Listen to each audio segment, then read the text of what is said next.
Today's story's name is A Story of Old Rome.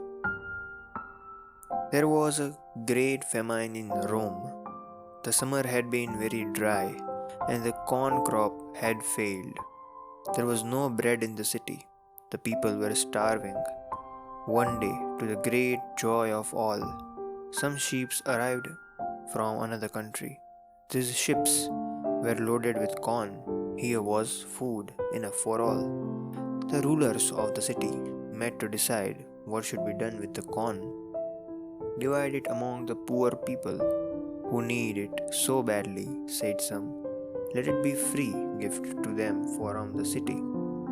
But one of the rulers was not willing to do this. His name was Coriolanus, and he was very rich. These people are poor because they have been too lazy to work, he said. They do not deserve any gifts from the city. Let those who wish any corn bring money and buy it. When people heard about the speech of a rich man, Coriolanus, they were very angry. He is no true Roman, said some. He is selfish and unjust, said others. He is an enemy to the poor. Kill him, cried the mob. They did not kill him, but they drove him out of the city and bade him never return. Coriolanus made his way to the city of Antinum, which was not far from Rome. The people of Autumn were enemies of the Romans and had often been at war with them. So they welcomed Coriolanus very kindly and made him the general of their army.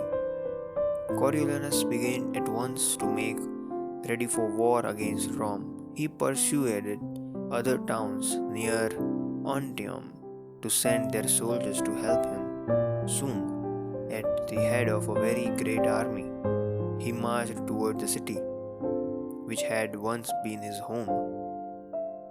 The rude soldiers of Antium overran all the country around Rome. They burned the villages and farmhouses. They filled the land with terror. Coriolanus pitched his camp quite near to the city. His army was the greatest that the Romans had ever seen. They knew that they were helpless before so strong an enemy. Surrender your city to me, said Coriolanus. Agree to obey the laws that I shall make for you. Do this, or I will burn Rome and destroy all its people. The Romans answered, We must have time to think of this matter. Give us a few days to learn what sort of laws you will make for us, and then we will say whether we can submit to them or not. I will give you 30 days to consider the matter, said Coriolanus. Then he told them what laws he would require them to obey. These laws were so severe that all said it will be better to die at once. At the end of the 30 days, four of the city's rulers went out to beg him to show mercy to the people of Rome. These rulers were old men with wise faces and long white beards. They went out bareheaded and very humble. Coriolanus would not listen to them. He drove them back with threats and told them that they should expect no mercy from him, but he agreed to give them 3 more days to consider the matter. The next day, all the priests and learned men went out to beg for mercy. These were dressed in their long flowing robes and all knelt humbly before him.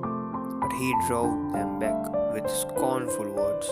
On the last day, the great army which Coriolanus had led from Antium was drawn up in the battle array. It was ready to march upon the city and destroy it. All Rome was in terror. There seemed to be no way to escape the anger of these furious men. Then the rulers, in their despair, said, Let us go up to the house where Coriolanus used to live when he was one of us. His mother and his wife were still there. They are noble women and they love Rome. Let us ask them to go out and beg our enemy to have mercy upon us. His heart will be hard indeed if he can refuse his mother and his wife. The two noble women were willing to do all they could do to save their city. So, leading his little children by the hand, they went out to meet Coriolanus. Behind them followed a long procession of the women of Rome. Coriolanus was in his tent. When he saw his mother and his wife and his children, he was filled with joy. But when they made known their errand, his face darkened and he shook his head. For a long time, his mother pleaded with him. For a long time, his wife begged him to be merciful. His little children clung to his knees and spoke loving words to him. At last, he could hold out no longer. "Oh, mother, you have saved your country, but have you lost your son?" Then he commanded his army to march back to the city of Antium. Rome was saved, but Coriolanus could never return to his home. His mother, his wife, and children, he was lost to them. It's a truly inspirational tale and a great example of excellent moral values. Despite being written over 100 years ago, the story is still relevant today. If you are looking for some inspirational stories, consider subscribing. Thank you.